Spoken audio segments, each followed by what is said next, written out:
Good morning, everyone. How's everybody doing? We all have coffee? We're all ready to go? All right. So my name is Colleen Metalitza. I'm an analyst with GTM Research, which is now part of Wood Mackenzie Power and Renewables as of 2 weeks ago. I'm really excited to talk with you all today about this presentation and panel session on digital applications for the energy transition focused on blockchain specifically. So what we're going to do this morning is have a couple presentations, and then we'll dive into a panel discussion with experts from around the globe and across multiple different use cases for blockchain. And to start, we're going to have a presentation by Doug Miller of the Energy Web Foundation on how using blockchain technology can help decarbonize, digitize, and decentralize the electric grid worldwide. Doug is the Market Development and Regulatory Affairs Manager for the Energy Web Foundation, and he informs Energy Web's Origin Apps technical architecture, organizes market demonstrations, and engages in key market participants to support its global deployment. So now I'm going to invite Doug up here to give his presentation.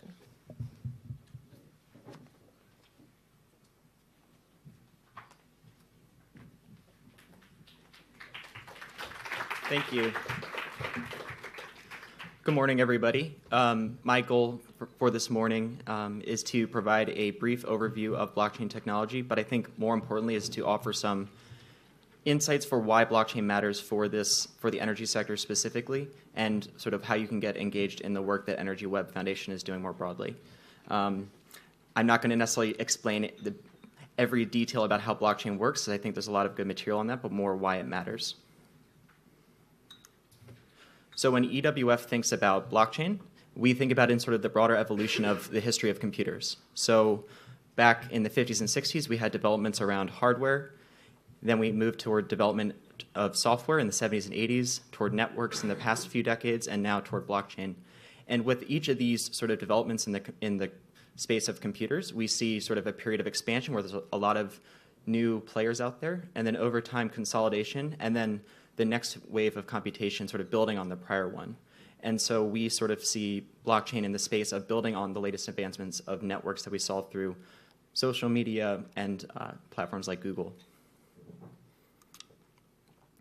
So we sort of think about blockchains as decentralized networks. And the way that, you're going back to the prior slide, when there's a lot of initial excitement in this space, at the same time, blockchain technology is really, at the beginning, was very much a single purpose. Think Bitcoin. It's a store of value that can be transferred between parties. Over time, we're starting to already see multi-purpose blockchains, sort of like a Swiss Army knife where you can bolt different pieces on. But what we're really excited about, and why we think folks in the room here today should be excited, is that we're working toward offering technologies that can support any purpose in the energy sector. But really, going back to that first slide again, when you think about blockchain as a decentralized network, it's really just a decentralized computer. It's something where you can create accounts, you can read and write data securely, and you can write and run programs. And so now you're probably asking, why is this an exciting technology? Why are you even having a session about this here at the IRENA Innovation Week? And for us, because we think it offers new value propositions in the energy sector, specifically around enabling transactions between parties that don't necessarily trust each other, and to allow for these transactions to happen in a low-cost way, and potentially between devices, not just people. We also think that most of the development in the blockchain space is open source, public. We think this is a really exciting tool that can allow for interoperability between private and public systems that are out there and promote more innovation and competition in this space. We also are excited about the role of cryptography in terms of maintaining privacy of data and transactions. And with recent developments in Europe, of course, with GDPR, we think that this is a useful tool as we enable more transactions in the energy sector as we work toward distributed energy systems. We also are excited about the feature that blockchains allow for greater transparency and auditability through its immutable ledger. So even though I haven't yet provided a description about what blockchain is, maybe a very concrete example that's not perfect for how to think about it, especially in terms of this last point.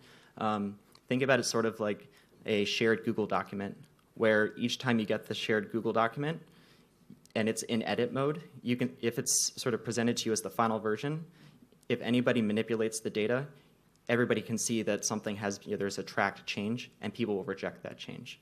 So that's sort of a way to think about how the technology works. And in terms of maintaining a clear history of transactions between different parties, we think this is a useful tool. And really, as we think about the transition that's unfolding from the presentation we just had before now, we are moving from the traditional hub and spoke model where you have centralized energy production being distributed outward to one where we have millions of devices. So greater complexity where we need more flexibility on the demand side to respond to variable renewable supply. And to actually make this happen, we think we need new tools. And we think blockchain is a key part of this. And so thinking about the historical vision where we had grid operators, aggregators, regulators, and customers sort of within their more or less own walled gardens, we don't think that with our current tool set based on centralized databases and other tools that are organized around that, that will actually enable for efficient management of a more distributed energy system. And so this is where we think blockchain comes in, allow for this sort of interoperable layer of technology that allows for different parties to interact more seamlessly at a lower cost. And so this is where Energy Web Foundation comes in. EWF is a nonprofit based in Switzerland, and our goal is to decentralize, decarbonize, and digitize electric grids worldwide. We are the largest energy and blockchain consortium in the world, with over 80 affiliates to date. And we're doing four main things. One is we are developing a core technology, an open source platform. So the way to think about this in terms of digital infrastructure is that we're in essence building a new public highway system, but using digital technology where we're building the actual road, we're building the on-ramps, the off-ramps, the rules of the road, quality standards for what's allowed to be on the road, who patrols the system, what happens if something goes wrong, and where are we heading? It's toward the decarbonized, decentralized electric grids. And to help make this happen, we're also building an ecosystem of energy companies, utilities, app developers, and startups who can actually, one, build applications, and two, deploy them in their networks to better engage their customers. We're engaging regulators, both to better understand what their concerns are, but also help make their lives easier. Lastly, we're accelerating the development of applications, which I'll dive into in a minute. And this is something where we see a large number of applications running on this open source infrastructure that compete and continue to innovate on one another. So in terms of the areas where we see the most fruitful for app development, these are the 5 top categories, and we identified these through engaging our affiliates, where this includes certificates of origin, demand response programs, utility billing systems, electric vehicles, and then these plus a number of other together to achieve a more transactive energy system, where transactive energy is the vision for having devices interact with one another based on price, and to allow for systems to more efficiently manage themselves and respond to price signals, leveraging smart contracts, which are codes that's lines of code that say if a situation X arises, then do A. If situation Y arises, then do B. So we're really excited about that. And I realize that the conversation today might still seem a bit vague. And to provide a more concrete example about the work we are doing, I'm now just going to provide one example focused on the first application that EWF is helping to develop as an example, but we are looking to have our ecosystem build more apps, and EWF is only just going to build a few just to help get the market rolling. And so the first application that is on the Energy Web blockchain is, and right now, which is still in its test network phase, we go live in April of this next year. It's called Origin, and so Origin is specifically for certificate of origin trading. So think guarantees of origin, REC markets, IREX, et cetera. Origin is being positioned as a tool that allows for an issuing body, system operator, registry to actually better track and enable trading and reporting of these instruments in their particular market. So in other words, the way to think about it, it's a new tool that these entities that oversee the trading and tracking systems in their respective markets to switch out their current technology and use a new tool that is built using Origin code. We have already released the first version to the public of the programming behind this, and we're releasing the second version in October. And we've put together 5 pilots, which I'll quickly walk through now, to better explain how it works.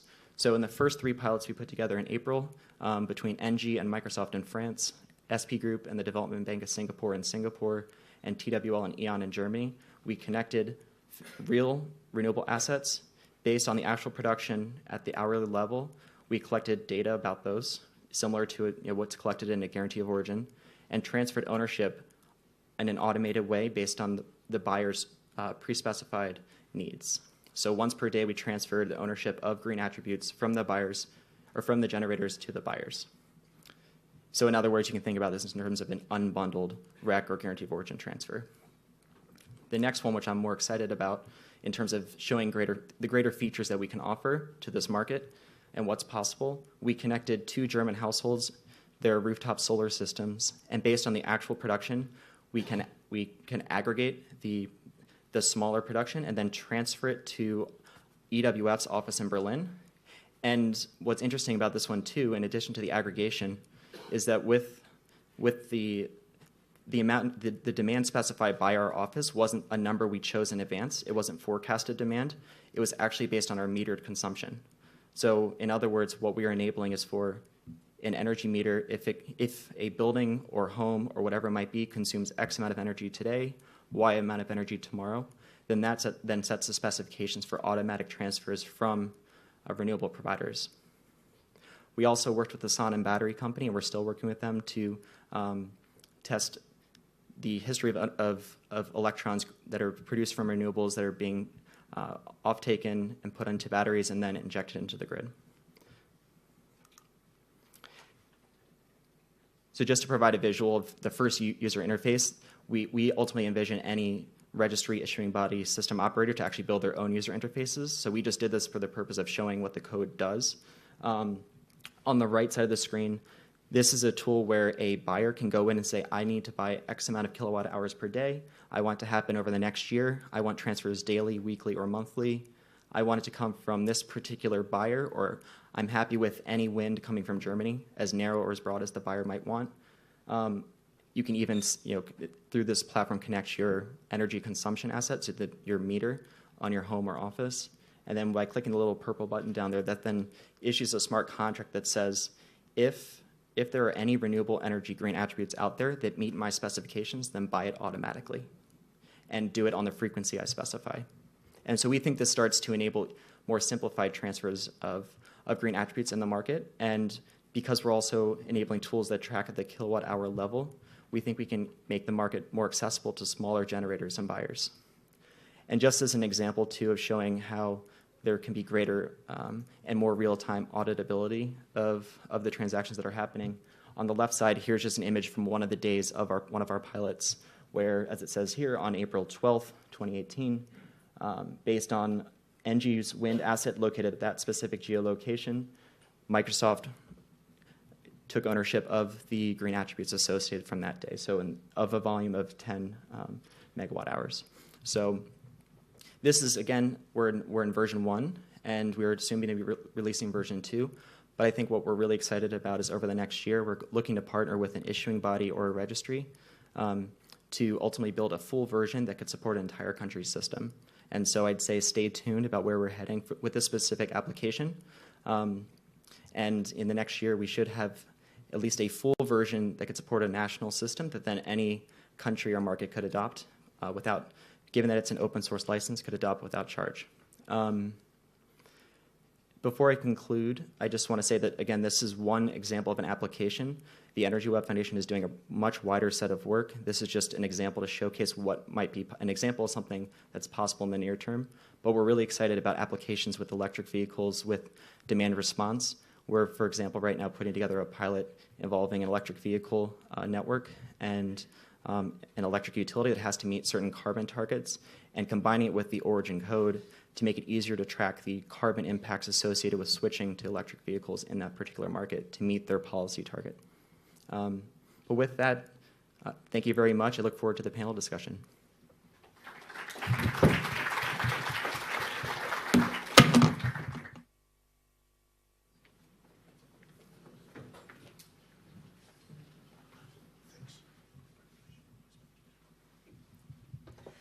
Thank you, Doug, for that presentation.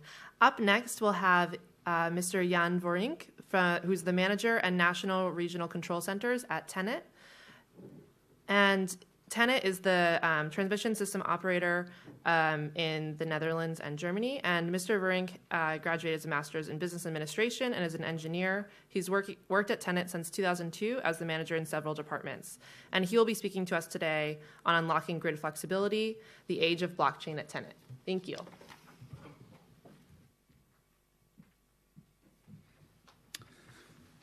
Okay. Good morning, everybody. I have a short presentation, and Doug's presentation perfectly created the ground for this presentation because I will not go into the details of blockchain, but just how you use it. Let me see, this one. It doesn't work. Yeah, now it works. First, a short introduction about TenneT. TenneT is a TSO in 2 countries, around 4,000 employees.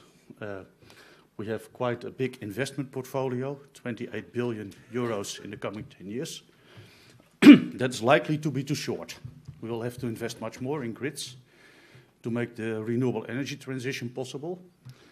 We will have to connect a lot of offshore wind farms. We have now 17. We have to build a lot more. In the Netherlands, it will be at least 5 to 10, and in Germany, many more. We have a very high grid availability, and we want to keep it like that. And renewables create some challenges for us, because it's not that easy to predict where the flows will go and how much production there will be. Therefore, we look at blockchain at the moment, and we're doing some trials. Without a blockchain, doing a deal for getting flexibility out of demand side or generators is quite difficult. That's the way we do it now, mainly. With a blockchain, it can be much easier. And we think that with a lot of generators, small ones, and a lot of demand-side flexibility, we will need to go to something like this. So we're trying it now. The points on the top are then discussed. On the bottom, it was already by Doug explained how it works. The main parts that we think are the consensus part and the shared ledger, that everybody can look at what is happening, and that you have a transparent system about it. We can use smart contracts in the future to give different prices to different services that we get. And it can be fast and secure also. For us, it's not yet defined how it will really work. There is not yet the ideal blockchain, but it is a fundamental technology. We are certain it's going to stay. We don't know how it's going to work exactly in the future and what we're going to use. But we think, learn fast, fail sometimes. Until now, it works okay. We don't know exactly for what purposes we're going to use it in the future, but certainly for demand-side response and for the small generators. The real leading blockchain platform has not been developed yet. EWF is working on something. We use something of IBM. We're doing a European tender at the moment to find out what will be our next supplier of the blockchain. And we think we only need to store the most relevant data on the blockchain. And the rest will be in normal administrative systems, computer systems. This is one of the examples that we're using. It's a guarantee of origin type of solution. It's only a trial. It's not yet in operation. It works like you register an asset, then it can generate guarantees of origin. CertiQ is the daughter company of TenneT that is now doing this work, but then in a centralized normal computer system. You can issue a GO, then it can be traded. If it's transferred to a supplier, then the supplier can sell it to a household. At that moment, the GO ends, and an auditor can audit the whole system. And that's the way the guarantee of origin scheme in Europe is built, based on the Renewables Directive. The guarantees of origin are defined in that.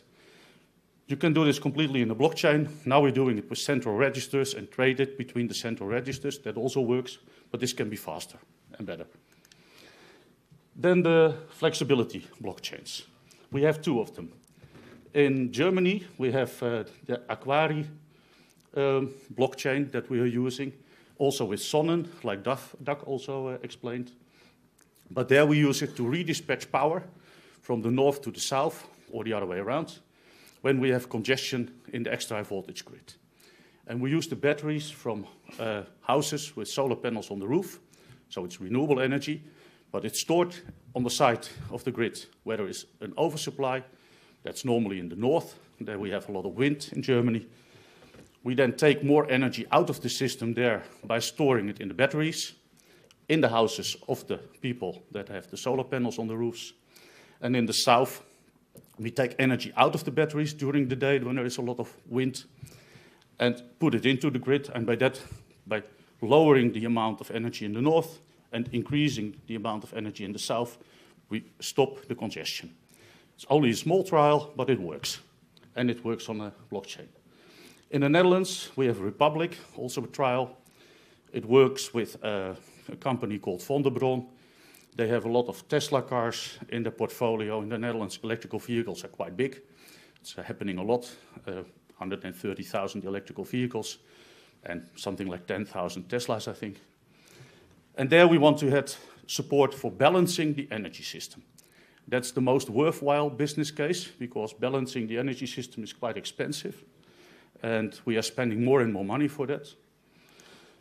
How does it work? We ask for voluntary bits of AFRR, that's automatic frequency response. And the size of that has to be 1 megawatt, so you need quite a number of cars to get this volume. But if it's a little bit less, then you just pay a little less. It's real-time data communication. Tenet creates a set point, and we verify it. We get aggregated power signals from all the cars together, and the data are on the individual car level. So it's really getting to demand-side response and electrical vehicles via a blockchain. This is the normal way we do it. Tenet asks for AFRR bits, and in the situation that in the future we will not get them from the big generators on the right-hand side, through a balance service provider. This is the future way we're going to do it, and the way we use it now already, but only trial phase. But it works. We really get bits out of it. We have a number of cars. There is a BSP agent, so sort of a light version of the BSP. They put all the data of the cars on a blockchain. We get the activation of the bits that we ask for on the bottom, and then we get the realization back to the GSO. And by that, we can measure the whole chain. It looks like this. Oh, first of the timeline. We started with this business case in 2017, got the first version ready in the end of 2017. This year, we're evaluating it. Next year, we're going to extend the chain, the blockchain, and do some more. At the moment, we're doing European tender, I said already. So we want to find out if we can do more with this. This is the way it works. On the curved line is the line of the consumption of a number of cars, which are at that moment active in the pool. If we put a set point, then the consumption of this car is stopped, goes to zero, stays there for a while, as long as we need it, and then we give a new signal that we don't need it anymore, and the consumption goes down again to the level that they want to consume. So they just stop consuming. You see a few dots in it where it jumps down. That's a new car registering in the system, and that means that it uses the electricity then a little bit more. This is the way it looks if you take all the individual cars. The consumption level is in the top side of each of the cars. They all have different colors. And at the bottom, you can see the charging state. You can see that the charging state increases, only not during the time that we stop them for charging. You have two of these blocks, and there you can see the lines are horizontal. What are we going to do in the coming time? More cars in the present blockchain, because it gets more power. And we're going to start up some new trials in this coming quarter. And further development of the blockchain will happen after the European tender procedure. And then we will have more different products in it. That was my presentation. Thank you very much.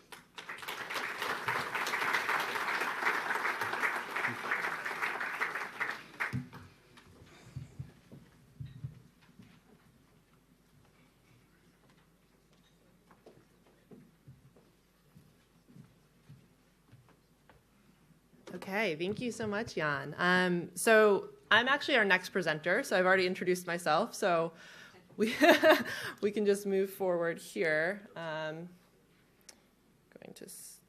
we go. So today I'm going to be giving a brief overview of the state of the market in the blockchain in power sector.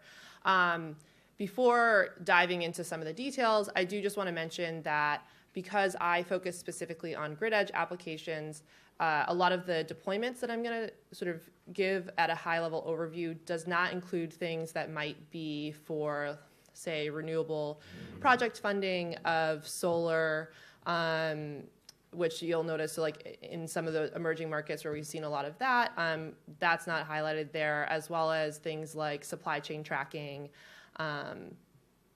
and also some of the more data-heavy side. So like Chile, for example, has a big energy data pilot that they're doing, but that's really for national energy data rather than specific grid edge side.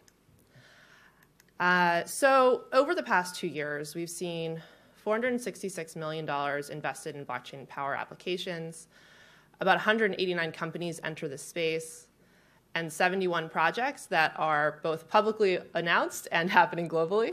I will say there's a lot more of these simulations that Doug was talking about earlier and discussions happening behind closed doors. So let's dive into each of those numbers a little bit more.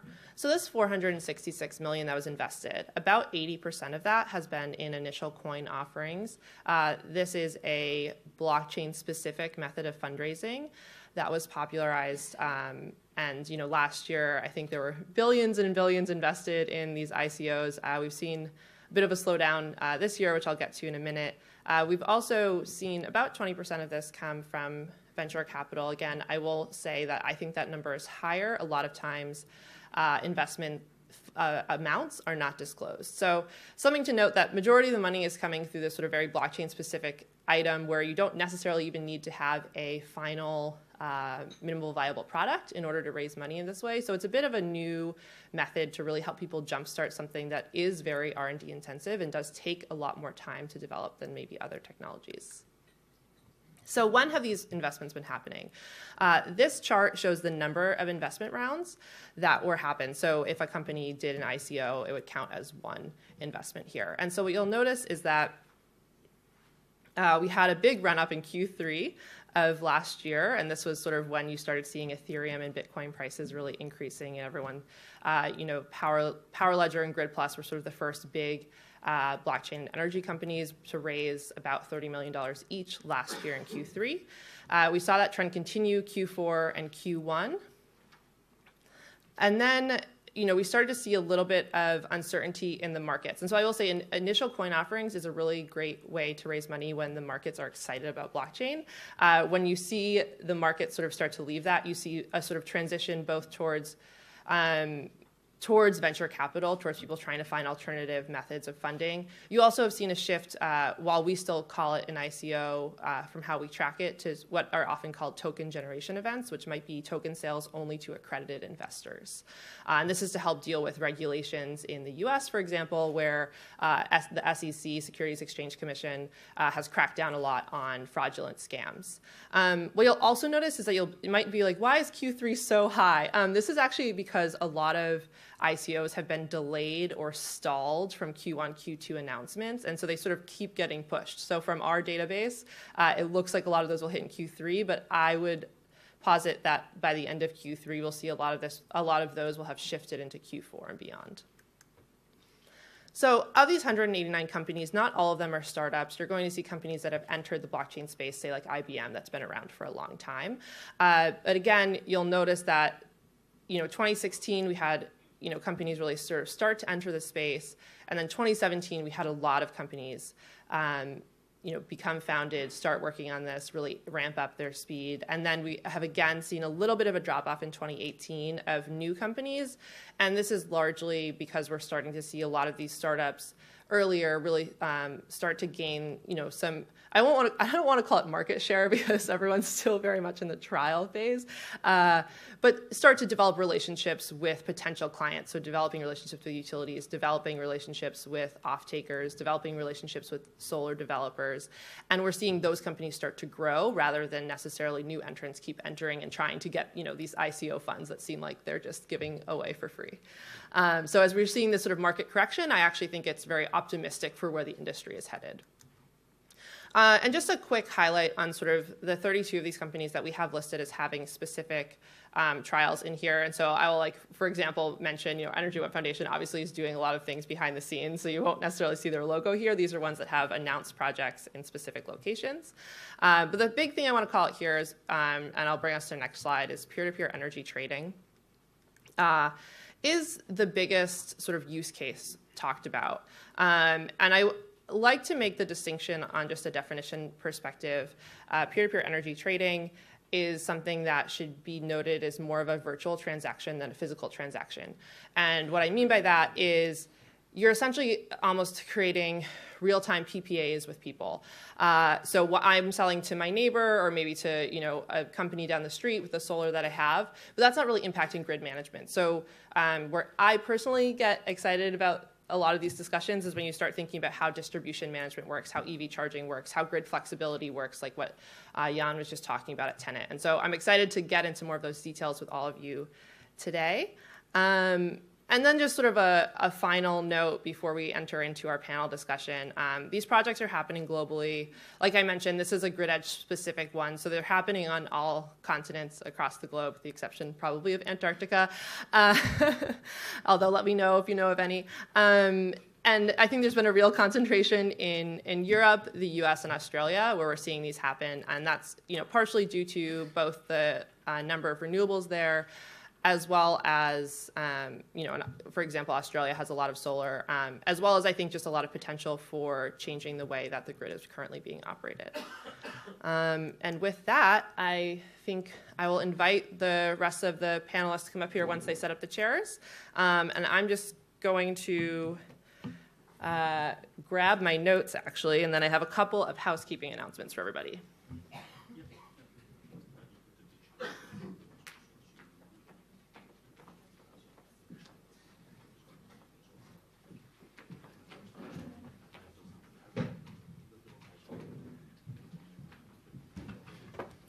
Okay, so while they're getting the table set up, I do want to make a quick reminder about the way that we do Q&A here at IRENA Innovation Week, and that's actually through the application Attendify that was mentioned before. So if you don't have the phone app, you can download it on your phone, and I highly recommend it. You can post questions in there, and I'm actually going to do my best to incorporate questions not just at the end, but throughout the conversation. So if there's something that you find that's particularly relevant to a topic that we're discussing then, please don't hesitate to just post your question then so that I can incorporate it when we're actually talking about whatever it is you're interested in. So these will be visible on the app. You can upvote other people's questions if someone else asks a question that you really want to know the answer to. So it's a really great way to get the audience engaged throughout the session.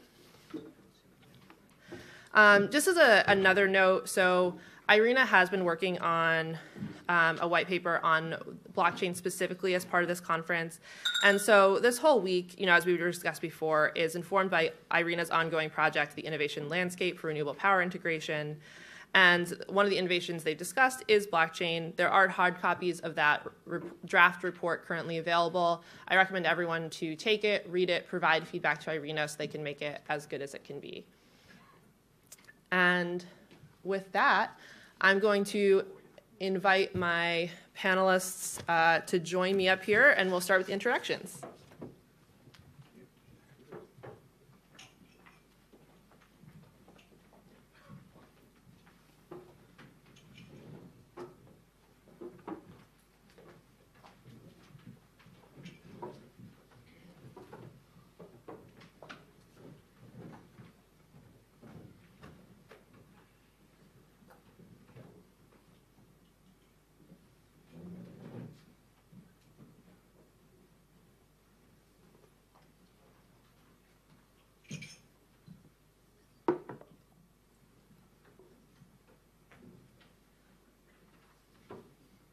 Okay.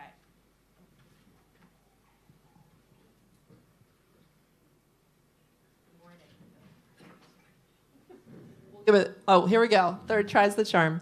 Okay, so now we've heard a little bit of conversation about what blockchain is, how it can be used in the power sector, an overview of a specific use case that's being done right now. And so I think to get started, I would like to just sort of get an introduction from the people we haven't heard from yet.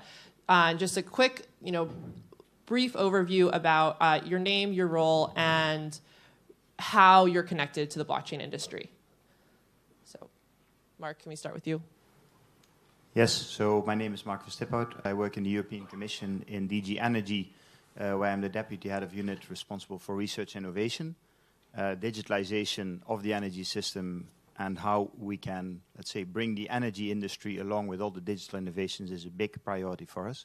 And so we are looking at blockchain as one of the things that will enable a more efficient energy system, a more sustainable energy system, and allowing new possibilities for consumers to take part in that energy transition. So we think it's a very exciting technology, and I'm happy to be here. Thank you. Paul. Hi, good morning. My name is Paul Massara. Used to be on the executive committee of both Centrica and then RWE and Power. Now I'm CEO of Electron. And essentially what Electron is doing is seeking to integrate the hundreds of thousands of devices that we've been hearing about this morning in a way that the total system can balance. At the moment, those hundreds of thousands of devices are invisible in many ways in terms of the system operator or in terms of the DSO. What's more is they're not only invisible, but actually they don't have their attributes associated with them either in terms of price or in terms of their capability or ownership. And what we have done is developed a blockchain protocol effectively, which allows those hundreds of thousands of devices to play their full role in balancing the grid across all levels. So whether that's peer-to-peer, whether it's congestion management, or whether it's balancing the grid at the SO level. And we're currently running 4 trials in the UK with National Grid and EDF, etc. And we are about to announce expansion into 3 further countries in Europe and in North America very shortly.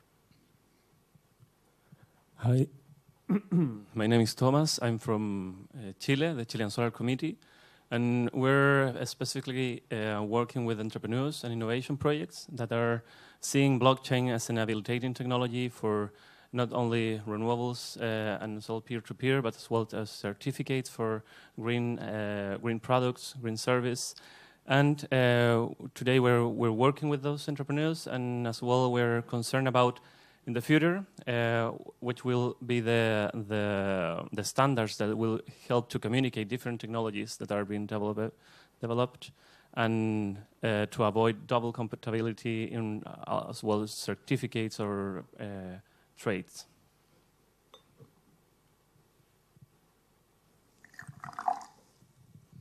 Hi, my name is Morwesi, and I'm a renewable energy developer, solar specifically. I'm also with the Sun Exchange, and that's a blockchain-based business. And what we do is we allow anyone from anywhere in the world to own solar panels in the sunniest places. And through this, we're able to provide solar hardware to places in South Africa specifically, but also in the emerging markets. And we mobilize this funding through leveraging blockchain. We'll talk a little bit more about it. Hi, my name is Arash Azami. I work with Kamangir, which is a R&D agency for basically focusing on digitalization of our energy systems. And what we are mainly working on is the concept of the Internet of Energy, where you can basically regard every node as a bidirectional node in this energy system. And this surpasses power alone. So we're really looking at how can we ensure possibilities for interoperability between, for instance, electrons and molecules, and optimize routing. And one of the things that we've done in the last April, we had a proof of concept of, so we found ourselves able to embed information on a unit of generated energy within that unit of energy, which means that as it travels over the grid, you can actually see exactly where it's from, You can see the route that it has followed, and as of that moment, you can actually apply, for instance, artificial intelligence on your grid as a DSO to optimize routing over a variety of resources and carriers. So that's what we're working on. Great, thank you all. So I'm actually gonna just launch into this Q&A app because it's also one of my first questions, which is around common misconceptions that I like to clear up at the beginning of panels. So Doug, I think I'm gonna ask you to take this one. So many people often sort of talk about the high energy consumption of blockchain and specifically Bitcoin. In this example or in this question that came from the audience says Bitcoin consumes more energy than Ireland. Can you just dive a little bit into the difference between blockchain architectures, specifically around sort of proof of work versus proof of authority? And Sure, it's a good question. It's one we get pretty often. So I think there are definitely concerns about energy consumption associated with Bitcoin, and that has its own set of potential solutions in terms of maybe even options like demand response and battery storage, and making sure that where mining happens is in places that have renewables. And actually, some places around the world are trying to attract miners by deploying more renewables because many miners actually want renewable supply. But I think, for those of you who aren't familiar with the actual mechanics behind Bitcoin, it uses what's called proof of work, which essentially means that it's a free-for-all where anybody can race to solve a puzzle first, and if you do, you win Bitcoin. And essentially what that then means, or the implications, are that people increase their computational power, which means more energy spend to win the Bitcoin first. The way that Energy Web Foundation is and the Energy Web blockchain that we will make live next year is working is we're using instead what's called a proof of authority system. And so with that, rather than it being a free-for-all, it's instead a set of permissioned validators, so known parties. And that includes, for example, our affiliates, so energy companies, utilities, and startups who will be randomly selected every 3 seconds when a new block is being signed. And then using sort of a standard business computer behind their own security firewalls, they will then sign the blocks. So in the system, it ultimately, it's several orders of magnitude smaller. We did one initial test involving a couple of the test nodes, and our initial estimate was that when we ramp up the full system, we expect it'll consume about the energy of a couple of homes rather than a couple of countries, which you see with Bitcoin. So just to give an idea of, that was an initial test, but it should give an idea of the scale of difference. Great, thank you. So it's sort of our first group of conversations. I think I want to dive into the use case potential. We heard a little bit about that from their presentations, and I want to sort of go into it a little bit more. So, Moresi, could you talk a little bit about Sun Exchange focus on crowdfunding and sort of how, or I guess why blockchain is able to unlock these funds more readily than other technologies? Sure. So what you find generally in the sector is that the PICO sector, this is your small lanterns and solar applications like that, there's a lot of grant funding, especially in that sector, and it's quite widely available. And what you find on the mega side, this is utility scale renewable energy plants, there's also a lot of funding available from international funders, from DFIs and so forth. Where we found a gap is that in between the 1 kilowatt to sort of your 5 megawatt space is that you're not finding a lot of investment. And that is why when you go to places like Africa, you don't find solar on every roof or widely rolled out. And the reason for that is that there's actually no finance available, or rather what we found is that there's no marketplace. So the demand is there. We know that there's a need for at least 600 million odd people that need electricity, but we also know that there's a lot of money that's been pledged by governments and so forth. And the marketplace is what's missing, and the Sun Exchange provides that. So by leveraging on a simple concept of crowdfunding, we then use blockchain to actually be able to raise money internationally from retail customers. So that's individuals like me and you who have some free cash and would like to put money into solar energy, and by purchasing these solar assets and earning money on a 20-year lease with an off-taker and with a 10% return, basically. So it's actually generating and earning an income from doing something good, and without the panels needing to be on your roof, which is currently mostly what happens. So you could be in your apartment in Paris and own panels down in South Africa or Zambia or something like that. And through that, we've been able to then raise a lot of money and roll out this hardware. We have successfully raised money for 6 plants, schools, factories, and due to launch our 7th one in a week or 2, and that is for a school out in South Africa. So that's how we have managed to use blockchain. How we use blockchain, 2 things. We use the payment railings, so we use cryptocurrency for the cross-border transfer because, for you to send $1,000 from Australia to South Africa through traditional banks would not even be worth it. Only crypto can allow that, and that's the value and power of blockchain. The other is through using smart contracts, because if we are going to have 150 people proportionately owning this hardware in a school, registering them through a traditional company and so forth is near impossible. And so through smart contracts, we are able to do that. Maybe just to give you a little bit of detail, what we've done is we've fractionalized the solar hardware. So we literally take the number of solar panels divided by the cost of the infrastructure and divide it into solar cells, which means you can buy a cell for as little as $10, and you can buy in multiples, and each cell will earn you at least a 10% return.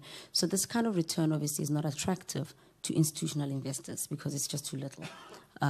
But a retail investor is quite interested because it's a safe, it's not the highest return, but it's safe enough, and it's also good, so to speak. So that's what we do, and that's how we've captured that market.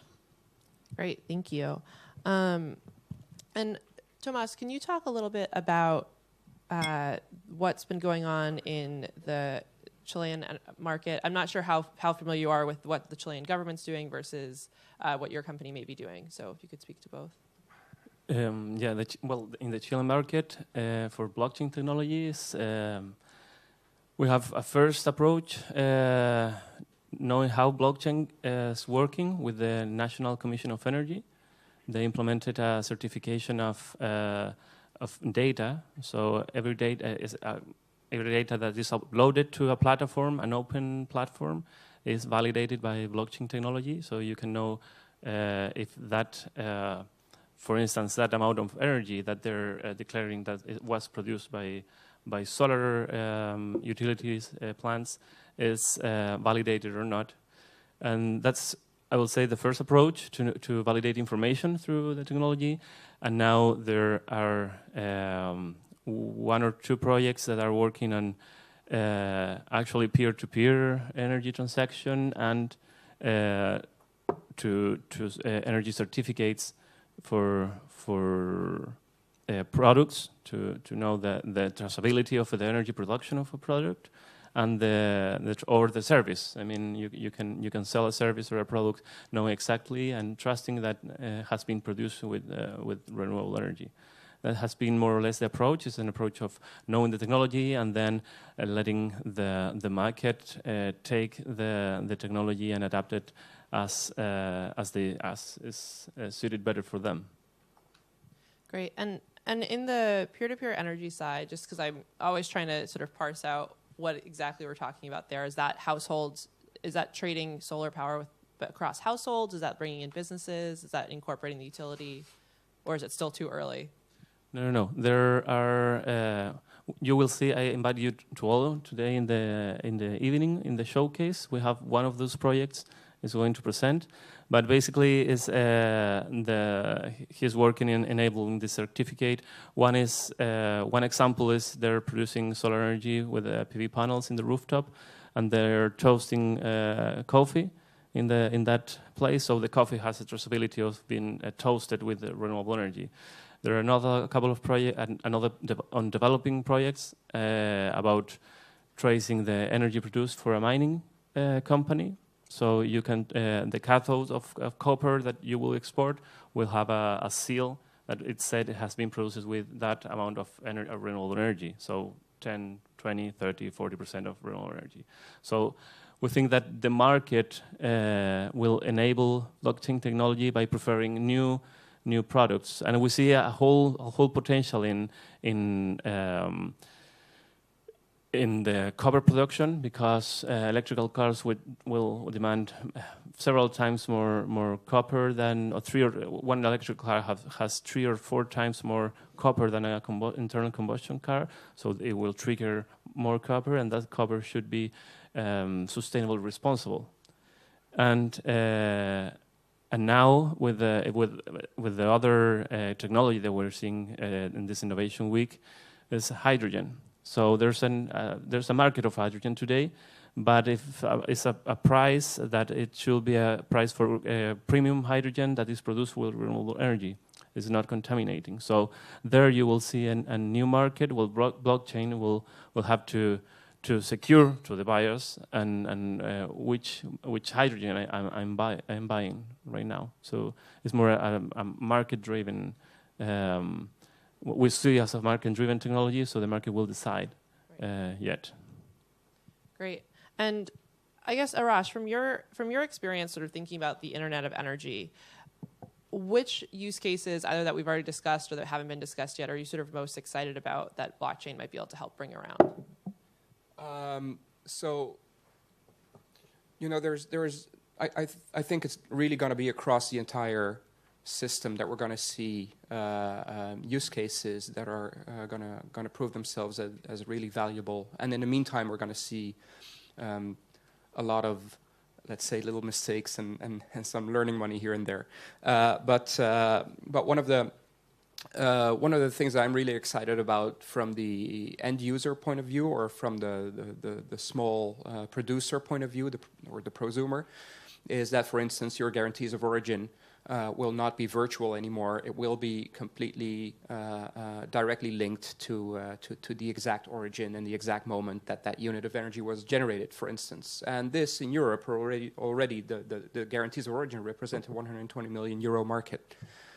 Another is, and that for me is far more exciting even, is that we can bring back the period for allocation and reconciliation at DSOs, for instance, back from 24 months to around 15 minutes by now.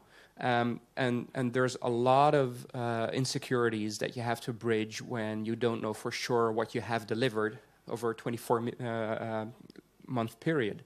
So to bring that back to 15 minutes is going to be huge. And another one is also to provide clarity, for instance, for those who want to provide storage or flex or conversion solutions, like conversions from power to hydrogen or power to heat or vice versa. It could be anything. But to really know at what moments you need to switch on your devices, your machines, your electrolyzers, to see where producing hydrogen is actually more viable than producing electricity with your windmill, for instance. These are all use cases that are very easily powered by distributed ledger technologies. Great. And I'm actually just curious if anyone else on the panel has any knowledge of sort of the hydrogen renewable side, because it's now been brought up twice, so I want to know. No? Okay. I know of one microgrid in California that's doing solar to hydrogen. Well, there's actually, as of, I think Q4 2019, in the northwest of the Netherlands, there's going to be a site where they have embedded electrolyzers within the mast of wind turbines. It's only one. Yeah, Lagerbij. But there's also quite some excitement about doing the same thing with offshore wind, for instance, generation.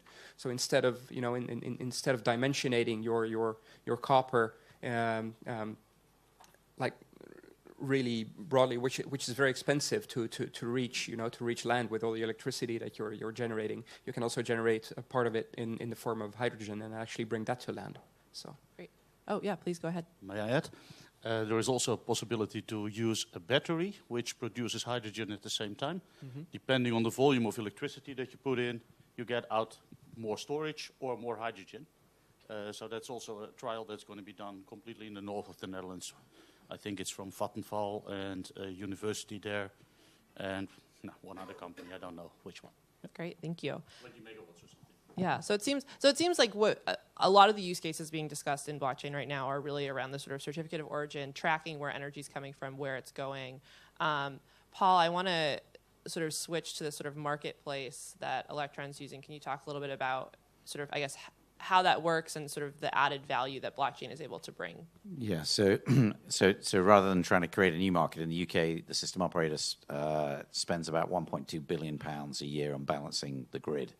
And we believe that by creating a marketplace for flexibility, which you will need as you try to integrate these hundreds of thousands of devices, essentially we can bring down that cost substantially. And therefore, what we're doing is trying to solve a market problem. We just happen to believe blockchain is a good platform to do that. It's an enabling platform. And really the way we do that is we do two things. We create a thing called an asset register. So the first thing you need to do when you imagine that traditional grid where you've had coal power stations, you've been flowing energy on a one-way directional flow centrally down towards householders. What is changing now that as renewables have been coming in at the distribution level and at the household level is that you're getting bidirectional flows. And so for the first time, the system operator isn't seeing everything that's happening in the grid. It's like walking into the room and one day saying, how many people are in this room? Well, that's quite easy to guess today. But then if I cover half of that room up and then say how many people are in the room, that becomes much more complicated. And that's exactly what system operators around the world are facing right now. And what's more is that they don't always understand what assets they have at the distribution level. So can you imagine how they're going to possibly understand when you have assets down at the household level where you might have a solar, battery, and EV all linked to the same meter? And so if you want those assets to play a full role in balancing the grid, you need to understand where they are, what they are, who owns and who controls them, which could be very different things, and what are their properties. And so we are in the process of about to announce a deal with the system operator and 2 DNOs in the UK where we are mapping out all of the assets above 1 megawatt in 2 of the DNOs with the view to going to 2 further DNOs with the view to going down to the single household level. And that will give us a view of the assets and the flexibility. So that's half of what we do. The other half of what we do then is to create a smart contract in each one of those assets, and that allows us to optimize the grid. Now, the benefit of doing it on blockchain is that rather than just simply competing between those micro assets, we can actually collaborate. And you can actually get paid, the same asset can get paid for doing multiple things at different levels of the grid. Revenue stacking, it's called in the UK. And so we believe that actually releases significant value. And what I would say is that as all countries look to decarbonize, what I think they will see is that decarbonizing of heat, decarbonizing of transport is going to become much more expensive and much harder to do. And therefore, governments around the world are going to push harder on decarbonizing of power sectors. And you're only going to get to the 60, 70, 80%, 90%, or 100% as California is trying to do if you allow these hundreds of thousands of devices to play a role in balancing the grid. Because if you don't do that, the cost of balancing is going to go through the roof. Thank you. And Jan, to sort of piggyback off of that, in your role, like in your experience at Tenet and then in the pilots you've been running, have you found that using blockchain has enabled increased coordination with the local DSOs where you're running these projects? And yeah, we are looking at several projects also together with the DNOs. The project that we're now running is only reducing the load of the DNO's grid. So there the coordination is not that relevant. The pilot that we're doing in Germany, where it's congestion management, of course, if you start increasing the power consumption in a DSO grid actively from the TSO side, you could get congestions in the DSO. So I would like to add to your statement, it's not only balancing. For the DSOs, it's mainly congestion management. So they have locations in the grid where they have too much solar power. They want to reduce the in-feed. That you can do by reducing the in-feed itself, but then you lose the energy. Or by storing it at that moment. But then you start taking an action in the trading market. And you have to be careful how you do it. And that can create an imbalance. And then you need to upregulate somewhere else the same level of energy if you do not store it locally. But you reduce the volumes, then you have to organize that you balance it somewhere else. And that's where it becomes tricky. The coordination between all the aggregators, all the suppliers, all the DNOs and the TSOs, and potentially even multinational level, then it becomes really complex. blockchain could work, but then we need to find a communication way between all the blockchains or some sort of balancing mechanism. I don't want to make it too complex, but we're not there yet. Yeah, no, thank you. Yeah, it seems to be the case with a lot of blockchain things. Is we're not quite there yet, but there's really interesting questions happening. So, Mark, I'm actually curious, bringing it to the sort of multinational perspective. Can you talk a little bit about how blockchain fits in with the objectives of Horizon 2020? Yes, definitely. I would even say how does blockchain fit in, let's say, Horizon 2020 and the energy transition that's happening in Europe. I think maybe if I start from a broader perspective in terms of what we're trying to push for. You may be aware, but not everybody here as much probably, that we, let's say 2 years ago, put a big, ambitious legal proposal on the table that is supposed to get us to 2030 in terms of shares of renewables, improvement in energy efficiency, and also really changing the way the electricity market in Europe works. And one of the key goals of that legal proposal, of that basically new rules for the electricity market, is to put the consumer at the center and to make him an active participant in the energy system. Let's say when he wants to, when he's interested, when he wants to get engaged, because of all the potential that renewable technologies bring, that batteries bring, there is really in this decentralization a big role for a consumer with a lot of capital that he can invest. So we think that blockchain, let's say if you go from this big objective into how do you actually organize it, blockchain can be a real enabler to make these things possible. There are a few steps in between, and I think we're also addressing those. And of course, one of the key issues is the way the grids are managed. I think that is what was said before me and the presentation from Jan in terms of how TenneT is using blockchain to enable electric cars to participate in balancing. Those are things that really we would like to promote as much as we can with Horizon 2020. And we have in the, let's say, the work program that is 2018 and 19, because we go in this year by year, we have put a lot of money available for digitalization of the energy system.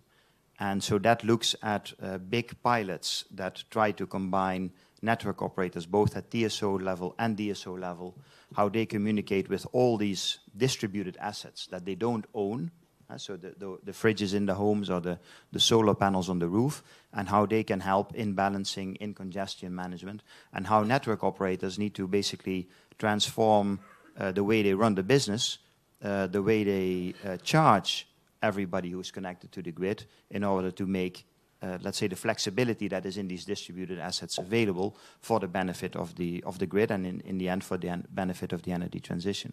So that requires, let's say we have put aside a big budget to support this kind of big demos that show how this can work at a systemic scale. We also put a budget aside to look at the communication side of things. So how do you make this communication between all these assets smooth, and how do you make that easy in terms of interoperability, the language with which all these appliances talk to each other, how can they be found?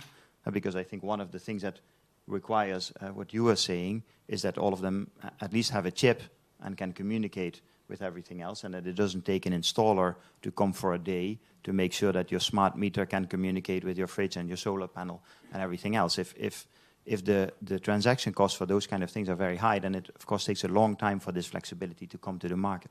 So those are the things we want to push, and in those calls, so we basically say who can do some innovation in this area.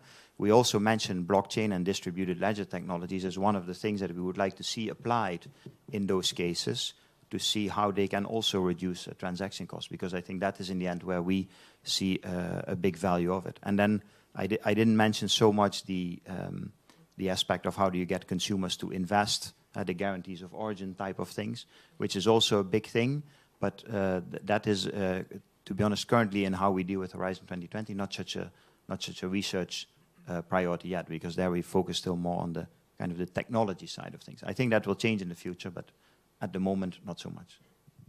Great. Yeah. And so I think, there's a lot happening and a lot looking at how we can incorporate this into the energy sector to help decarbonization, to help with digitalization, increasing consumer access. I think there's a lot of questions when people, again, think about blockchain. They often think disintermediation. So I think there's a big question what the role is of legacy institutions and what role they should play in the blockchain-powered energy system. So I want to go to the top audience question right now. It looks like blockchain is mainly bypassing power market regulation. Should we be happy or scared about that? And I'm going to pick on someone to answer this question. I guess, Doug, could you speak a little bit to, you guys are working with a consortium with utilities across the globe, and so I'm sure you've seen regulation in sort of a lot of different spaces. Can you talk a little bit about how blockchain might play in with these regulators? Sure. Happy to answer that. So, in terms of thinking about regulation and the role of the utility as well, I think one point that I neglected to mention during the first question that was addressed to me is that one of the misconceptions about, I think, blockchain and energy is that it means that the utility is done, that we're going beyond the utility system. And I think from our perspective, we very much see the electric utility and energy companies as part of the transition. We think we're developing new tools that can make it as easy as possible for them to reduce costs of implementing distributed energy systems combined with variable renewable supplies. And I think also that's part of our strategy, both two parts. One, of working with utilities and energy companies. EWF is building a platform for companies to run their solutions, but ultimately the companies that are running the solutions will have to comply with the regulations of of their local area. So I think this is why we also wanted to work with these institutions, in part because they're the ones that have to own it and they're the ones to deploy it, but also to get their feedback.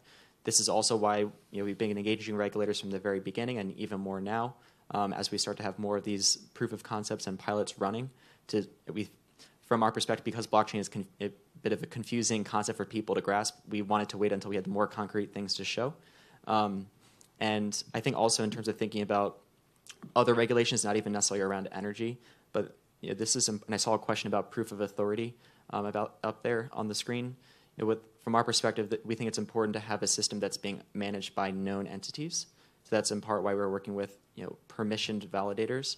And there was a question on the screen about, does this undermine the promise of blockchain? And I don't think so. I think this, with what we're building, it's not one authority. It's a distributed network of known parties that can validate the blocks. And it also means added security.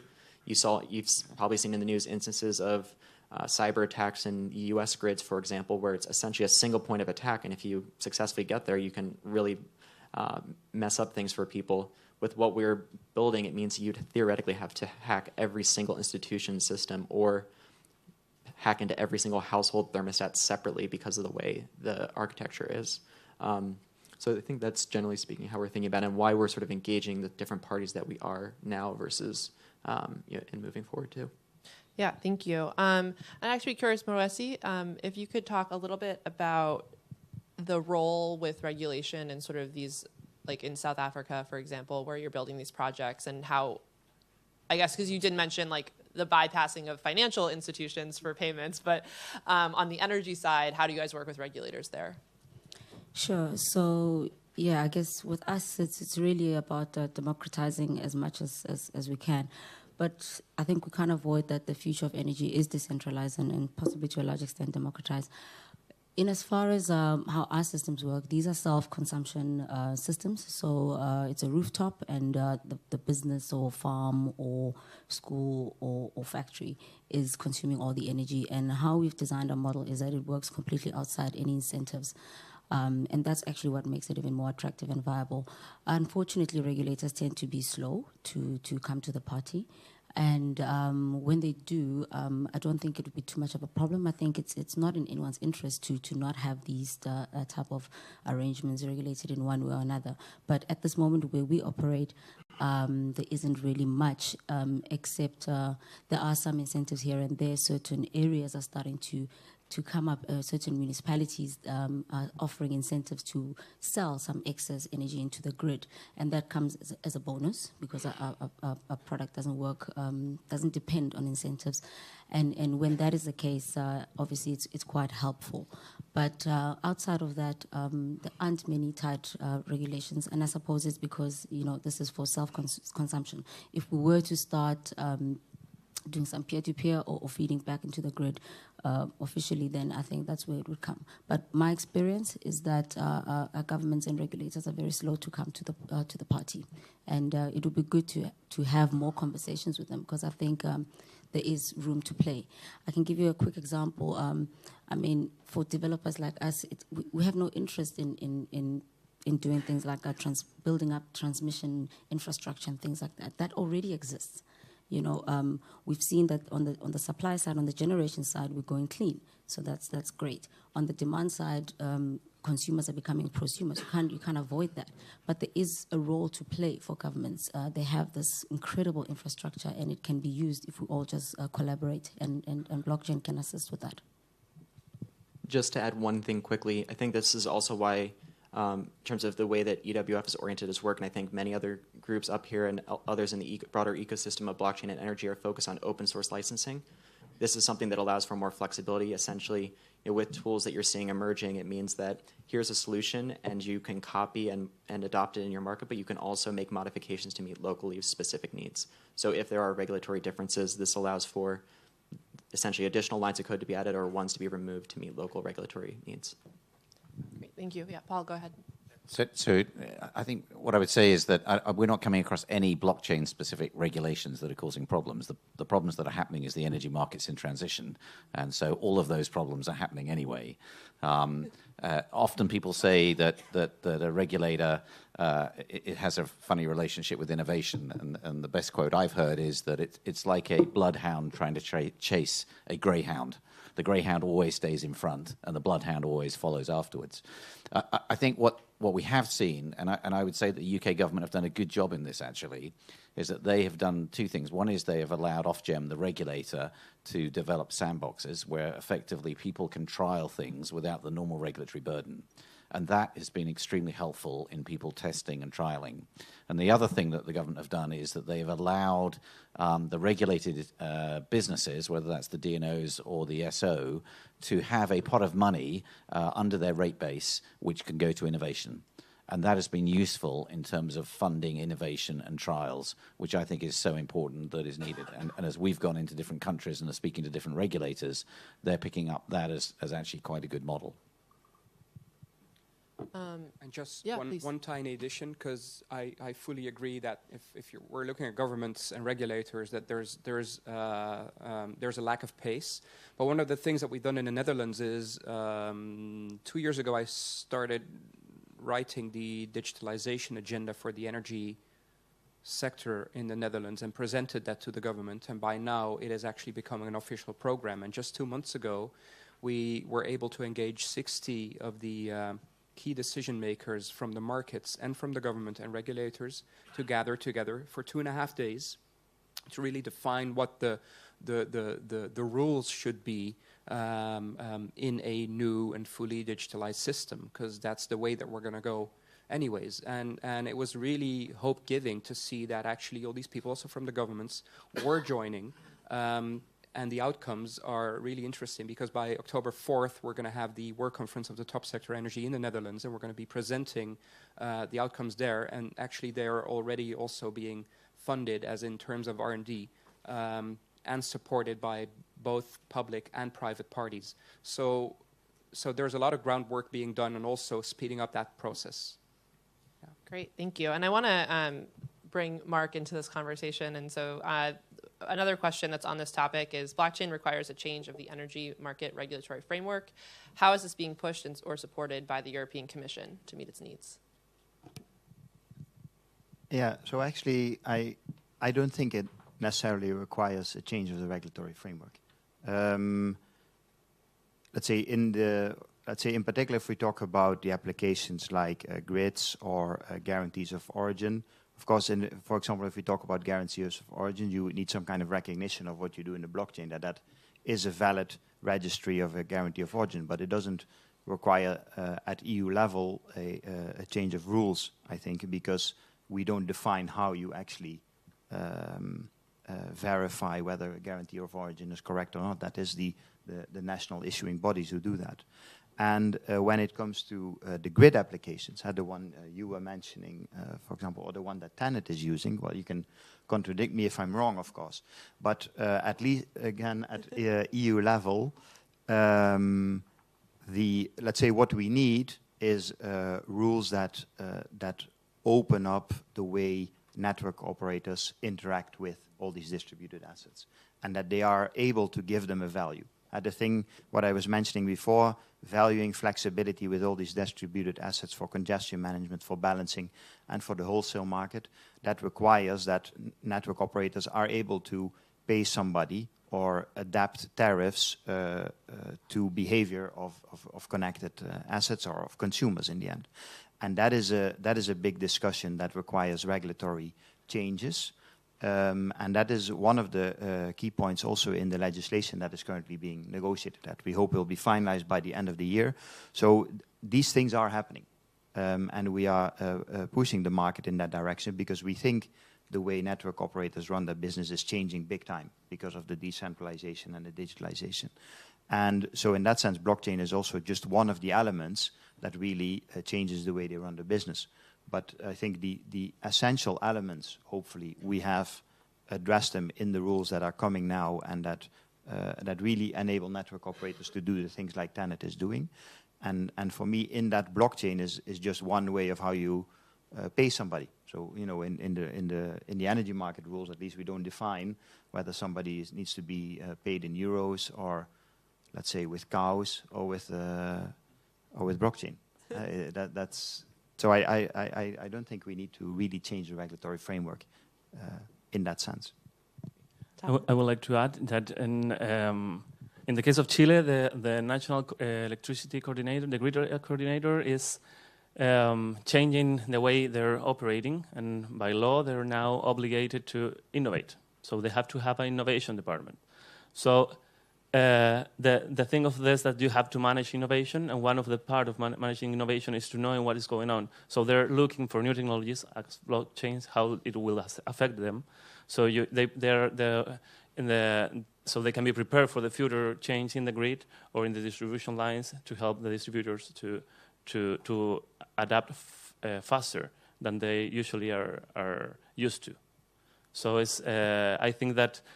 From the point of view of the government or the point of view of the regulator, I agree, you don't have to change the regulation yet, but you have to adapt fast, otherwise it's going to eat you very, very, very, very hard. Great. And Jan, I want to give you one chance to sort of close us out on this conversation, which is specifically like in the pilots that you worked on, how, I guess, was what you're doing allowed by the regulation in the Netherlands and Germany? And if not, what might you need to see changed in the future? Yeah, we're using the present framework completely. So let's say the balanced service providers are based on new regulation, the ones that have to take this job. Of course, these are smaller, newer companies. Like Doug also said, Sonnen is a company that sells solar panels, but also batteries, and some home appliances steering with that. So that is a company which is based in the present regulations in Germany and just delivers a service to us, which everybody else can also deliver. What is changing for us in that is that we will not only have the big energy companies in the future as suppliers of services to us, but it will be a wide variety of all types of different companies, including perhaps even fridges or suppliers of fridges or whatever. One thing that I think I have to add is that blockchain is a complex topic, but system operations is perhaps even more complex. There was one question, Kirchhoff law. How many people here know what Kirchhoff law is? Oh, that's quite a good number. Okay. But if you don't understand what Kirchhoff law is and you start using a blockchain to do peer-to-peer trading, you can create a disturbance in the grid. So be careful what you do. Electricity is going in real time. Blockchains also. So if you add these two together, you can get a mess if you don't think. Yeah, so please think and go to conferences like this, then you can learn. Great. I think that actually gives us a great segue. And oh, actually, Mark had one final comment. I just wanted to say one thing, because of course, let's say, as a representative from a government and also some kind of regulator that the European Commission is at the EU level, of course we, let's say, sometimes are slow in reacting to innovations or adapting the legal framework, in particular because making law at an EU level is a cumbersome process because we need to agree with 28 countries and take into the difference into account. But I think on the other hand, governments can also push innovation big time, not just with money, but also with regulations. And just two examples, one very high level. If the EU would not have said we want 20% renewables in 2020, the price of solar panels would probably still be much higher. So creating a demand that governance can do by mandating basically objectives, that is a big driver for innovation. And the other thing, just linking to what you were saying, Jan, about going with balancing to all these small, let's say, households, the network codes that we are agreeing on the EU level about how network operators interact, which is mainly to make sure that electricity can flow seamlessly across borders, also mandates in terms of balancing that where let's say that network operators need to allow smaller amounts of volume to be bid into those markets. It used to be a big power plant who can give me 100 megawatts standby for the next year. If you do that, there is no solar panel or battery that's going to go into that market. And so the rules on EU level now say that this has to go smaller, in shorter time scales, smaller volumes, so that we actually can create a market where all these small-scale assets can participate at an equal level with the big power plants. Great, thank you. And so I'm seeing a number of questions pop up that are sort of around the technology side and potentially either barriers or benefits of blockchain. So I want to move sort of into talking about that. I guess sort of to start, will blockchain-enabled energy future be more or less susceptible to new threats? And I'm going to start over here with maybe sort of the cybersecurity aspect of blockchain and whether it can improve or decrease cybersecurity. So Arash, actually, thinking about Internet of Energy, how do you sort of view blockchain, like I guess the potential need for increased cybersecurity through this new Internet of Energy? There's an increased need for securitization whatsoever in the energy system because the world is digitalizing. So whether we use blockchain or not doesn't have anything to do with the fact that we need to securitize our critical infrastructures. Energy is one of the most important critical infrastructures that our society can have. So now, if we're looking into the specifics of blockchain, you know, a lot of the threats that we see do have to do with the physical infrastructure. So we're looking at PLCs, for instance. You know, we had the Stuxnet incident in, what was it, 2013 or so, which was completely PLC oriented and didn't have to do anything with blockchains, but it did almost black out, you know, a couple of countries. If we're looking at the digital side of things, then I do see a potential securitizer in the fact that we're using distributed ledger technologies because of the fact that they're distributed, which means you cannot crack a blockchain by cracking one of the peers or one of the nodes that is holding a bit of the information of the chain. You'll need to crack all of them, and that's practically impossible. So in that sense, I am actually in favor of using distributed ledger technologies, which is not per se blockchains and which is not per se the public side of it, but to look into these technologies as opportunities to basically distribute the securitization of our critical infrastructures. Yeah, thank you. I know, at least in the United States, I'm sure there's things happening around the globe as well. The U.S. Department of Energy has done a couple of big investment rounds into companies trying to look at how you could use blockchain for cybersecurity purposes specifically. Oh yeah, please. We also are, of course, worried about connecting a blockchain to our main energy steering system, the SCADA EMS system, where the balancing is located in. So if we use blockchain, we will not use huge blockchains connecting thousands of cars, but we'll limit it to several hundreds or use at least several individual blockchains to increase the numbers. So that if a blockchain would be attacked or would have an inside threat, something within the software, that you have others available. So you lose one balance service provider or one congestion management tool, never lose all of them.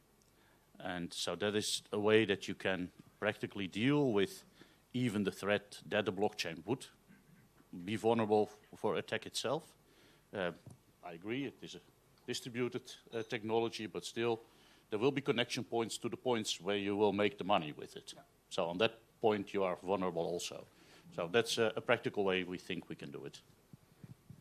Great. And I guess sort of on the technology side, the physical versus virtual that I think has been brought up a couple of times. I'm seeing a question here. What makes peer-to-peer better than peer-to-grid? Wouldn't a centralized clearinghouse better align compensation with value on the grid? So I think what this question is asking is sort of saying peer-to-peer, meaning, I guess, a bilateral peer-to-peer trading as opposed to necessarily potentially a peer-to-peer trading system where there's a centralized clearinghouse done through the blockchain system, which is my understanding of what most peer-to-peer energy trading is. Does anyone want to take this question? Arash? I don't think it's really going to be an answer, but if we're really looking at centralized clearing, we're going to have to clear in a central manner over multiple countries, multiple regions, because we have interconnections. And if we're looking at a world right now where already 8.7 billion devices are Internet of Things ready, and it's going to be 20 billion in 2020, then to have a centralized clearinghouse that is operating on whatever kind of technology is going to be a tremendous job to be done, and with tremendous security risks again. So what I believe is actually that the clearinghouse itself should be multi-tier, which means that basically on a meter level, you should have some form of clearing for everything that's happening behind the meter within your household. And then on the mid-station level, there should be some form of clearing also, and you're aggregating that all the way to the TSO level. And I believe that that's how we should actually regard the clearing. And I think we can really have ourselves be inspired by the way in which the internet itself is designed, with protocols that are not standards, but that are designed in such a way that with a multiplicity of devices and standards like iOS devices and Windows devices and wherever they are in the world, we can actually interoperate and intercommunicate with each other. And that has to do, it is based on the OSI model, which is the operating system interface, where you have 7 layers. And these layers, they're all, it starts completely at the physical level and it goes all the way to the end user level and the experience level. And we need to actually design in such a way also for an Internet of Energy. So just to add to this, I think I want to tackle what I think underlies the question and the general theme of peer-to-peer energy. I think at the heart of people who want to go peer-to-peer is a greater notion of control and knowing that you're getting renewable energy. I think part of the idea has been born from people who are frustrated that we're not moving to renewables fast enough. But I think at the same time, those maybe who want peer-to-peer to a certain extent don't think about the scalability of it. When you think of exciting, but at least at the time not as scalable examples like the Brooklyn microgrid blockchain effort, where it was very specific to one particular neighborhood, and that's not something that can be replicated all across the world. And I think a couple of points here. One is, when you're thinking about bringing this to scale, we want to maintain the benefits of the grid, which is a social system where there are variabilities in the system all across, and it's about distributing it to everybody who's a part of it. And if you go off grid, you introduce new risk to yourselves and your community.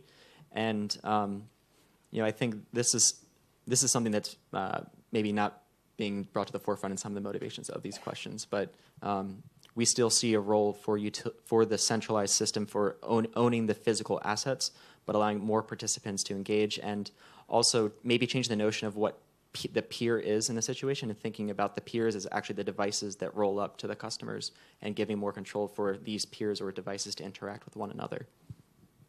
Paul? Yeah, I'd just like to build on that. I think we see a lot of peer-to-peer business cases, and people approach us to say, can we look at them? And in the majority of the cases, I think there is a lack of clarity about what do they mean by peer-to-peer. Are they actually replacing the utility and trying to bill? Are they just trying to say that there's a time where they've got a non-synchronized load, i.e. I'm producing solar and my neighbor isn't? Actually, if you look at the economics of peer-to-peer, it's pretty challenging, because, you know, what do you do about the bit about taxes? What do you do about the bit about regulatory costs or system costs? What do you do about the costs for distribution wires? Somebody's got to pay those costs, and yes, you might be getting around one part of it, but somewhere that leaves a cost in the system. The other thing I'd say is that if you can imagine the transmission networks globally, actually, they have been traditionally broadcasting down from big power stations. As you've had more renewables coming into the system, instead of flowing 100 units, they're now only flowing 60 units on that transmission network, because it's all being netted off below. So how do you make sure that the transmission network recovers the cost of capital that it needs, so that on the winter day when the sun isn't shining and the wind isn't blowing, you still need that connection? And that's a problem that regulators around the world now are looking at and saying, well, actually, guys, this is an insurance policy. And for insurance policy, you've got to pay a premium. And therefore, you're going to pay a fixed connection charge, because somewhere you've got to recover the cost of the transmission network. If you start having a fixed connection cost, then what are you arbitraging on peer-to-peer? You don't get round the distribution cost bit that you're arbitraging, because you're paying fixed to connection anyway.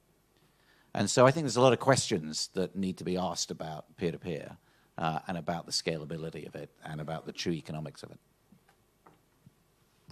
Jan? May I add? Also to build on your statements, I think the business case of peer-to-peer is also not that easy, because you're trading the price of energy as it is at that moment. And these are relatively low prices in the energy market. You're talking about something 30 to 50 euros within continental Europe. Sometimes it's even much lower. If there is too much renewables in the grid, the prices go down. Only if there is a shortage, then the prices go up. But that's the moments that there is not so much renewables in the grid.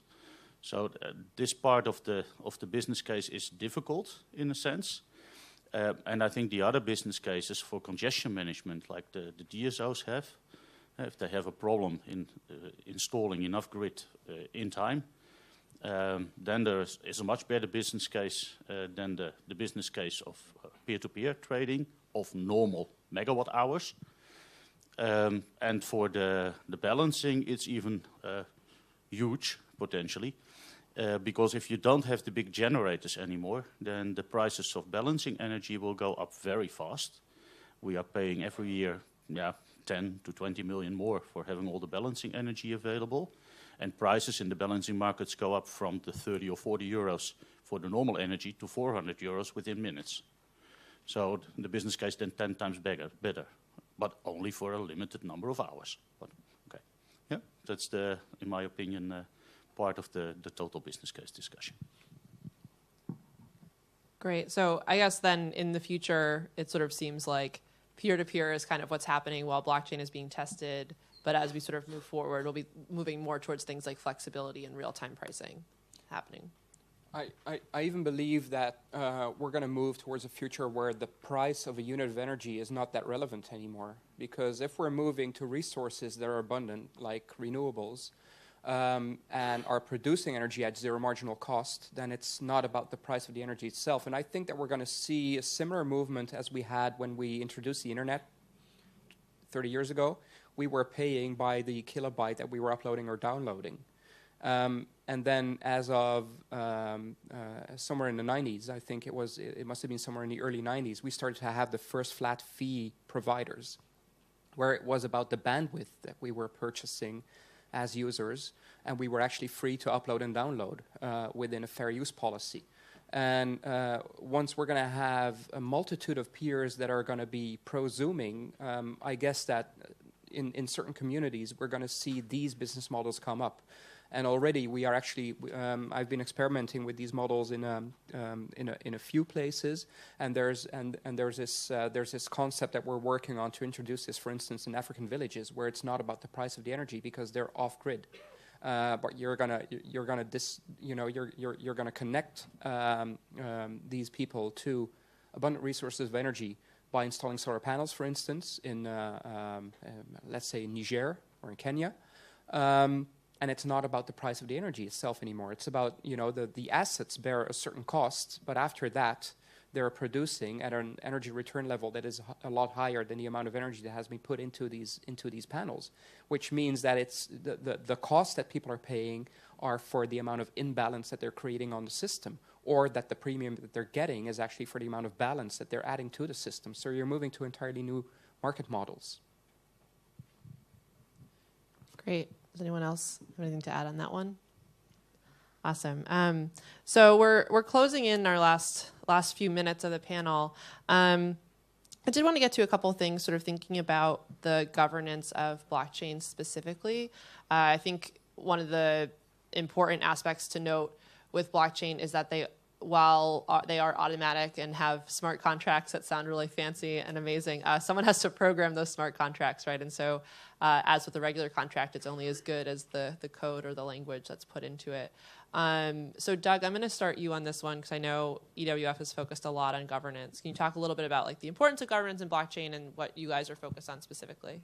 Yeah, I think this relates to your prior question about regulation. I think for us, we think it's important to be very transparent about how the system operates and what even happens if something does go wrong, but also more importantly, how do people develop applications that run on a blockchain? How do you ensure interoperability?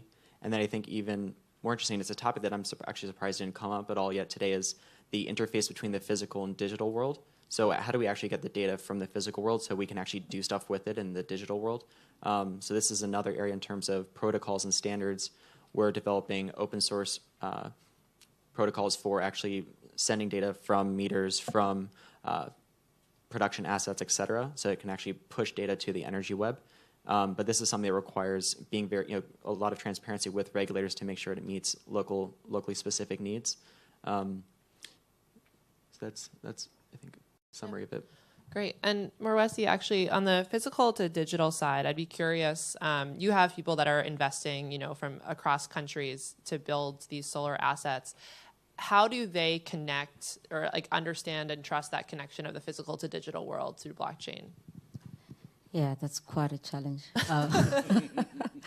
It's quite a challenge because, it's something that's still in development. We are building our smart contracts. The idea ultimately is to have the investor, we call them owners just for clarity of, to avoid SEC and stuff like that. But anyhow, the idea is to actually watch, as the energy is produced and consumed, see your wallet actually top up as well, basically monetizing or streaming monetized sunshine. That's our ideal. But it is something that's going to take a bit of time. At this moment, we can sort of update every few days or so. As to what has been generated and what your wallet should look like. But it is something that blockchain is still to get to in as far as making smart contracts that smart. Great.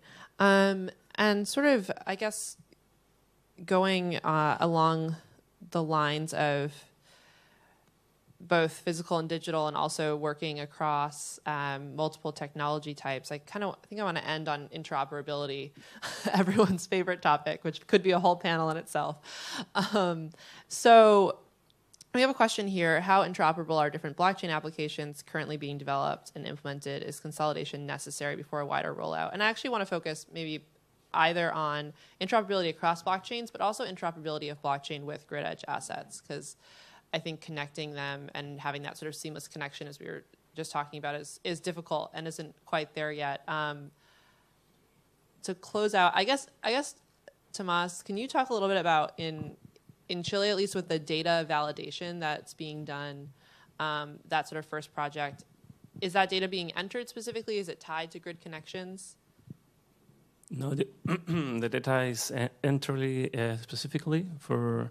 It was settled as a set of data that makes sense to have this technology. But I want to go to that question and what you said before. I think that protocols are necessary to work on right now. I mean, otherwise we'll have a lot of new projects with blockchain technology in energy sector in different parts. But if you don't have protocols, you have to go back 2 steps to make them more smart than they are now. So and the same thing happens when you're producing energy and you're telling everybody how much energy you're producing. Governments will need to know how much renewable energy is being produced to aim to the sustainable development goals. So protocols will allow you not just to communicate between projects, but as well between governments and to accomplish all those needs. So it's a very key issue that for now what I have seen is a lot of the development, but I have not seen protocols. But correct me if I'm wrong. Yeah. Yeah, one of the most good ones that I would point out to is for charging of electrical vehicles. There is an open standard. It was in the beginning developed in the Netherlands, but it's now used in more countries. And that gives the potential of using a card. Well, I have one. I have an electrical car, so you can charge with that here in Germany. You can charge with it in the Netherlands, in Belgium, in multiple countries. And if the service of not charging it or faster or slower charging it would be connected to that protocol, then you would have a multinational standard directly for one of the most viable products in this world, or one of the best business cases, I would say. There you go. So well, there is something. Unfortunately, I think that's all the time we have left for today, but I want to thank our panelists so much for being here today, so thank you. Yep.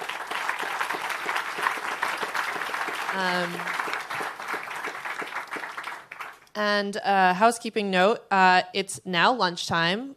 That will be served in the Brassier restaurant on the Rhine Terrace out to the right. And then the next session in this room will be on AI and big data at 1:30. And in the other room, they'll be talking about the electrification of heat. Thank you.